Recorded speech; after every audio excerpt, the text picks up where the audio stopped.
బాధ అవుతుంది సార్ ఇక్కడ జరుగుతున్న చర్చ చూస్తూ ఉంటే. ఎందుకు బాధ అవుతుందంటే అధ్యక్ష, ఇవాళ మనం చాలా మంది నాయకులు మాట్లాడుకుంటూ సజెషన్స్ ఇస్తా ఉన్నారు సార్. స్కావెంజర్లు లేరు, కార్పొరేట్ స్కూళ్లు పెరిగిపోతా ఉన్నాయి, ఫుడ్ పాయిజన్లు అవుతా ఉన్నాయి, పథకాల పేర్లు పెడతా ఉన్నారు, న్యూట్రిషన్ ఫుడ్లు అంటా ఉన్నారు, తక్కువ మంది పిల్లలు ఉన్నారు, ఎక్కువ మంది అటెండెన్స్, ఇట్లా రకరకాల అంశాలు చెప్తా ఉన్నారు అధ్యక్ష. ఇదే గవర్నమెంట్ స్కూల్లో ఫెసిలిటీస్ లేవని చెప్పి మనం చెప్తా ఉన్నాం. మధ్యాహ్న భోజనంలో ఫుడ్ పాయిజన్ అవుతుందని మనం చెప్తా ఉన్నాం. అదే ప్రైవేట్ స్కూళ్ళల్లో మన తల్లిదండ్రులే టిఫిన్ కట్టి ఆ పిల్లల్ని ప్రైవేట్ స్కూళ్ళకు తోలిస్తా ఉన్నారు. అక్కడ ఫెసిలిటీస్ లేవు, కానీ ప్రైవేట్ స్కూళ్ళు నిండుగా ఉంటున్నాయి అధ్యక్ష. ఇవాళ ప్రైవేట్ స్కూళ్ళల్లో ఎందుకు ఆ వాతావరణం ఉంది, గవర్నమెంట్ స్కూల్ అంటే భోజనం లేకనే మా పిల్లలు చదవలేకపోతున్నారా అధ్యక్ష? నాకు అర్థం కాలేదు. భోజనం లేకనే చదవలేకపోతున్నారా? ఒకప్పుడు అధ్యక్ష గతంలో నేను కొన్నిసార్లు కొన్ని చోట్ల విన్నటువంటి చూసిన, నేను ప్రత్యక్షంగా నేను నా ఎన్నికల సమయంలో ప్రచారంలో పోయిన భాగంగా అధ్యక్ష, మధ్యాహ్నం 1 గంటకు గంట కొడితే మా పేద వర్గాల పిల్లలు గిన్నెలు పట్టుకొని లైన్లో నిలబడి బిచ్చగాల శిక్షణ పొందుతా ఉన్నారు సార్. హాస్టళ్లలో గవర్నమెంట్ స్కూళ్లలో జరుగుతుంది. మా పిల్లలకు బిచ్చగాళ్ళు భవిష్యత్తులో ఎట్లా తయారు కావాలని చిప్పలు పట్టుకొని లైన్లో నిలబడతా ఉన్నారు సార్. అంటే ఈ బువ్వ లేకనేనా సార్ మా వాళ్ళకి? ఇక్కడ గవర్నమెంట్ ఫ్రీ హాస్టల్ ఫెసిలిటీస్ ఇస్తా ఉంది సార్, ఫ్రీగా ఇస్తా ఉంది, భోజనం పెడతా ఉంది. కానీ ఈ హాస్టళ్లలో తక్కువ మంది పిల్లలు ఉంటున్నారు సార్. ఎన్రోల్మెంట్స్ కూడా చాలా హాస్టల్లో చూసిన సార్. మా గ్రామంలో ఉన్న హాస్టల్లో 8 మంది ఉంటారు సార్ ఇప్పుడు నైటు. ఈ తక్కువ మంది ఉంటారు సార్. అదే ప్రైవేట్లో మీరు చూడండి సార్, గురుకులాల్లో శ్రీ చైతన్య నారాయణ సీట్లు దొరికాయి సార్. ప్రతిరోజు శ్రీ చైతన్య నారాయణలో ఎక్కడో చోట హత్యలు లేకపోతే ఆత్మహత్యలు జరుగుతూనే ఉంటాయి సార్. కానీ మా పేద వర్గాలకు ఇంకా ఆ స్కూలే కావాలి అని ఎందుకు వస్తుంది సార్? భరోసా. ఈ సభలో మీరున్నారన్న భరోసాతో మేము మాట్లాడగలుగుతా ఉన్నాం సార్. మేము సభకు రాగలుగుతా ఉన్నాం. మీరు మాకు మాట్లాడే ఛాన్స్ ఇస్తారు, మా బాధ సభ ముందు పెట్టుకునే అవకాశం ఇస్తారన్న ఉద్దేశంతో ఏదైతే భరోసా ఉందో ఆ భరోసా మా ప్రజల్లో లేదు సార్. ఆ భరోసా మా ప్రజల్లో లేదు. ఎందుకు లేదంటే సార్, 45% మంది స్టూడెంట్స్ గవర్నమెంట్ స్కూళ్ళలో చదువుతూ ఉన్నారు సార్. 55%. దయచేసి అధ్యక్ష మీరు సమయం చూస్తుంటే నాకు భయం అవుతుంది అధ్యక్ష. ఎందుకంటే నేను మెజారిటీ ప్రజల పక్షాన ఉన్నటువంటి ప్రతినిధిని సార్. దయచేసి తెలంగాణ రాష్ట్రంలో బీసీలు 60% ఉన్నారు సార్. బీసీ ఈ సభా సమయాన్ని 50% కనీసం మా బీసీ ప్రతినిధులకి ఇవ్వాల్సిందిగా మీ అందరినీ రిక్వెస్ట్ చేస్తున్నాను. రైట్ సార్, సలహాలు ఇస్తా ఉన్నాను సార్. ఇక్కడ జరుగుతున్న చర్చ సార్, మనము మీది మడికి పైప్ వేస్తే సార్, కింది నుంచి పైపు చక్కగా ఉంటేనే మీది మడిలో వాటర్ పడతాయి సార్. ఈ అన్ని చోట్ల అన్ని మడ్ల కాడ అది రంధ్రాలు పడ్డ తర్వాత ఏం క్వాలిటీ బయటకు వస్తుంది సార్? మా అల్టిమేట్ గా మనం భోజనం పెట్టినా, న్యూట్రిషన్ ఫుడ్ ఇచ్చినా, మంచి వాతావరణం కల్పించినా ఆ అబ్బాయి పోతున్నటువంటి విధానం ఎట్టుంది, రేపు పొద్దున ఆయన ఇంజనీర్ కాబోతా ఉన్నాడా, డాక్టర్ కాబోతా ఉన్నాడా, ఏం కాబోతున్నాడు అనేటువంటి అంశం ప్రధానమైనటువంటి అంశం అధ్యక్ష.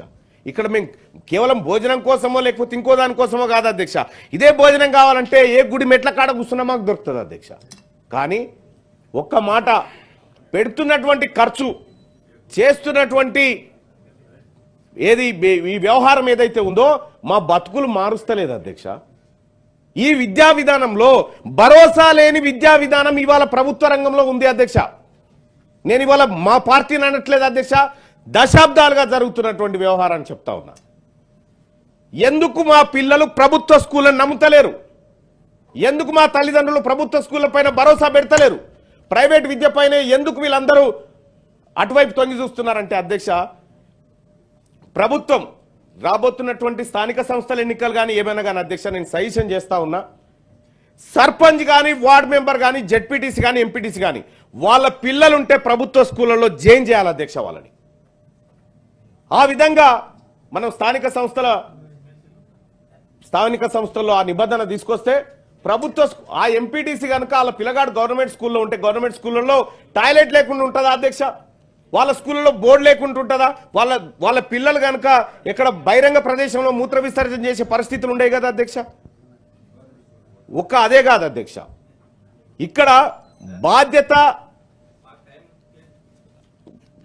అన్న దయచేసి మా వర్గాలదన్న దయచేసి ఒకసారి వినండి అన్న, వినండి మీరు, వినండి అన్న, వినండి అన్న.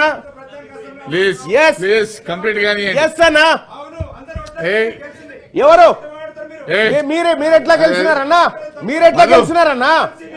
నేను 100% బీసీ పేద వర్గాల కోసం మాట్లాడుతున్నా ఈ సభలో.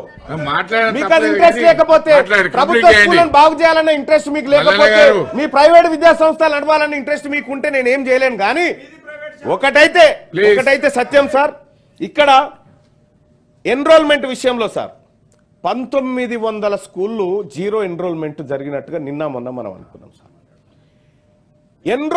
జీరో ఎన్రోల్మెంట్ ఉన్న ప్రైవేట్ స్కూల్ నాకు ఇప్పటివరకు కనిపించలేదు సార్. కానీ ప్రభుత్వ స్కూళ్ళు మాత్రం జీరో ఎన్రోల్మెంట్ కనిపిస్తా ఉన్నాయి. సో ఇక్కడ జరగాల్సినటువంటి చర్చ ప్రైవేట్ విద్య, ప్రభుత్వ విద్య, నమ్మకము, భరోసా అనేటువంటి అంశాల మీద జరిగితే మా ప్రజలకు మంచి జరుగుతుంది అనేది నేను ఈ ప్రభుత్వం ముందు చెప్తున్నటువంటి అంశం అధ్యక్ష. అలాగే విద్య పైన బడ్జెట్ 6.5% గతంలో ప్రభుత్వం ఖర్చు పెడితే ఇప్పుడు ప్రభుత్వం 7.5% బడ్జెట్లో ఖర్చు పెడుతున్నట్టుగా చెప్తా ఉన్నా సార్. దీంట్లో 18,000 కోట్లు, 21,000 కోట్ల రూపాయలు ఇప్పటి బడ్జెట్ అయితే అందులో 18,000 కోట్ల రూపాయలు ఖాళీ దీనికోసమే, శాలరీలు, వేజెస్ కోసమే పోతా ఉంది అధ్యక్ష. ఓ 3,000 కోట్ల రూపాయలు పెరిగితే అవి మరుగుదొడ్ల మెయింటెనెన్స్ కూడా పనికి సరిపోవట్లేదు అధ్యక్ష. బడ్జెట్ పెంచాల్సినటువంటి అవసరాన్ని ఈ ప్రభుత్వం ముందు ఉంచుతున్నా అధ్యక్ష. ఇక్కడ మనం ఎడ్యుకేషన్ కోసం, హెల్త్ కోసం బడ్జెట్లు పెట్టుకుంటాం అధ్యక్ష, ఎంత పెడితే గంతే. కానీ అదే ప్రాజెక్టుల కోసం పెట్టినప్పుడు అంచనాలు పెరుగుతాయి. బడ్జెట్ విద్యా అంచనాలు ఎందుకు పెంచుకోకూడదు అధ్యక్ష? మనం వైద్యం అంచనాలు ఎందుకు పెంచుకోకూడదు అధ్యక్ష? మనం ఈ రకంగా ఇక్కడ వాస్తవానికి ఇన్ఫ్రాస్ట్రక్చర్ లేకనో ఇంకోటి లేకనో మా పిల్లలు రాకపోవడం కాదు, నమ్మకం అనేది లేదు. ఈ నమ్మకాన్ని కల్పించే దిశగా ఇవాళ మా ముఖ్యమంత్రి గారు, మా ప్రభుత్వం డైట్ ఛార్జీలను పెంచి ఈ ప్రజల్లో సరికొత్త నమ్మకాన్ని తీసుకొస్తా ఉన్నాడు ముఖ్యమంత్రి గారు. గతంలో ఈ పరిస్థితి లేకుండే. అందుకోసమే అధ్యక్ష, ఈ విద్యా విధానంలో మా పిల్లలు అయిపోతే 5వ తరగతి కాడ ఆగుతారు, లేకపోతే 7వ తరగతి, లేకపోతే 10వ తరగతి కాడ ఆగుతారు, లేకపోతే ఇంటర్మీడియట్ ఇక ఆడికేని పోతే గగన తరంగమైనటువంటి పరిస్థితి. ప్రతి చోట మాకు హార్డిల్స్ గా ఉన్నాయి అధ్యక్ష ఈ వ్యవస్థలో. వీటన్నిటిని సరిదిద్దాలంటే ముందుగా ఈ రాష్ట్ర ప్రభుత్వం చేస్తున్నటువంటి కార్యక్రమాలు ఏవైతే ఉన్నాయో వాటిని అభినందిస్తూనే రాజకీయ నాయకులమైనటువంటి మనమందరం కూడా ఈ ప్రభుత్వ పాఠశాలల పట్ల భరోసా ఇచ్చి వాటిని అందులో చేర్చే విధంగా మనం అంతా ప్రోత్సహించాలి. చాలా మందికి అధ్యక్ష ప్రైవేట్ స్కూళ్ళు, ప్రైవేట్ కాలేజీలు మన రాజకీయ నాయకులకే ఉన్న తర్వాత ప్రభుత్వ పాఠశాలలో ఎందుకు సౌకర్యాల గురించి మనం శ్రద్ధ పెడతాం అధ్యక్ష?